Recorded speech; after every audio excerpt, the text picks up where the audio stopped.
जिंदगी उतार और चढ़ाव का नाम है। इम्बैलेंस होते रहते हैं। इम्बैलेंस चक्रा पर भी होते हैं। चक्र के पेटल्स होते हैं, यानी कि पंखड़ियाँ होती हैं। एक तरफ की पंखड़ी या एक तरफ की पंखड़ियाँ अगर झुक जाएं तो पूरा चक्र जो है इम्बैलेंस हो जाता है। जब चक्र इम्बैलेंस होता है तो किस प्रकार के अनुभव होते हैं, क्या क्या जीवन में घटित होता है।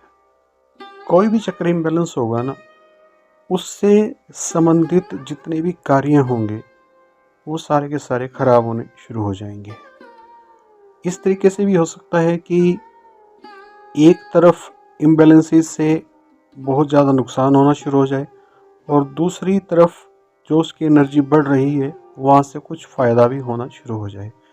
ऐसा भी ज़िंदगी में प्राय देखा जाता है।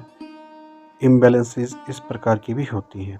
ख़ास तौर पे अगर रूट चक्र इम्बैलेंस हो जाए, मूलाधार चक्र, तो क्या होगा। मान लीजिए धन कहीं से हानि होनी शुरू हो गई तो रिलेशनशिप बढ़नी शुरू हो गई, ऐसा भी हो सकता है। या रिलेशनशिप की हानि हो गई, धन आना शुरू हो गया। ये इम्बैलेंसेस की निशानी है, यानी कि चक्र जो है वो संतुलित नहीं है। अगर आप इस समय इस बात को समझ गए कि मेरा जो चक्र सिस्टम है बिगड़ रहा है। कई बार ऐसा होता है कि धन बहुत आ रहा होता है और रिलेशनशिप उसी तरीके से बिगड़ रही होती है। लोग दूर भाग रहे होते हैं, अपने घर के जो मेंबर हैं, परिवारजन हैं, उनके साथ भी टाई अप टूट रहे होते हैं। अक्सर ज़िंदगी में ऐसा होता है। उस समय आप समझ लेंगे कि आपका मूलाधार चक्र जो है, रूट चक्र, वो इम्बैलेंस हो चुका है। अगर उस समय आपने समझ लिया तो चीज़ों को अच्छा किया जा सकता है, चीज़ों पे कंट्रोल किया जा सकता है। उस वक्त आप नहीं समझे तो फिर जो ऊपर के चक्र है ना, जैसे स्वादिष्टान है, मणिपुर है, अनाहत है, विशुद्धि है, आज्ञा है, ये सभी भी जो है इम्बैलेंसेस का शिकार होने लगेंगे। यानी कि एक बारी डोर जो है आपके हाथ से निकली नहीं तो फिर देखिए कितना तूफान खड़ा होता है ज़िंदगी में। इसलिए अगर इस प्रकार की सिचुएशन आती है जैसे मैंने बताई, तो तुरंत समझ जाइए कि चक्रा इम्बैलेंस है और उसको ठीक करने की जो प्रयास है उसको शुरू कर दीजिए।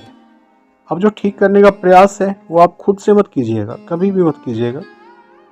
हमेशा चक्रा इम्बैलेंसिंग या चक्रा अवेकनिंग योग्य गुरु के सानिध्य में होनी चाहिए। अब योग्य गुरु कौन होता है? गुरु तो कोई भी है, आपको नेट पे देखोगे सभी आपको लगेंगे सभी योग्य गुरु हैं, या किसी से पूछोगे वो बता देगा। योग्य गुरु वो होते हैं जिसके खुद के चक्र एक्टिव हो, जिसकी खुद की कुंडलिनी एक्टिव हो। ये आपको अपने अंतर मन से अंदाजा लगाना पड़ेगा। ये वैसे तो हर कोई बताएगा। अगर आप मुझसे बताओगे कि आप योग्य हो, पूछोगे, तो मैं कहूँगा हाँ मैं योग्य हूँ।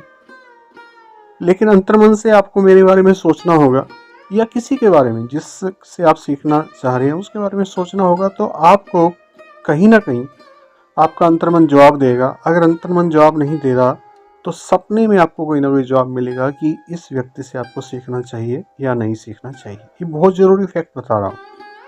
आप मेरे बारे में भी सोच सकते हैं, जिसके बारे में भी, जिससे भी सीखना चाहें उसके बारे में सोच सकते हैं, आपको जवाब मिलेगा। ज़रूरत है, अगर आप योग्य व्यक्ति से नहीं सीखेंगे ना तो और ज़्यादा दुविधा में फंस जाएंगे, और ज़्यादा प्रॉब्लम में फंस जाएंगे, और उस प्रॉब्लम से फिर निकलने का जो रास्ता है वो बड़ा मुश्किल होगा। आशा है कि आपको मेरी बात समझ आई होगी। मैं जो कहना चाहता था वो आप समझ गए होंगे कि चक्रा इम्बैलेंसेस क्या होते हैं और उन इम्बैलेंसेस को कैसे दूर किया जाता है। आज के लिए इतना ही। वीडियो देखने के लिए बहुत बहुत धन्यवाद। Thank you very much. आप सबका दिन मंगलमय हो।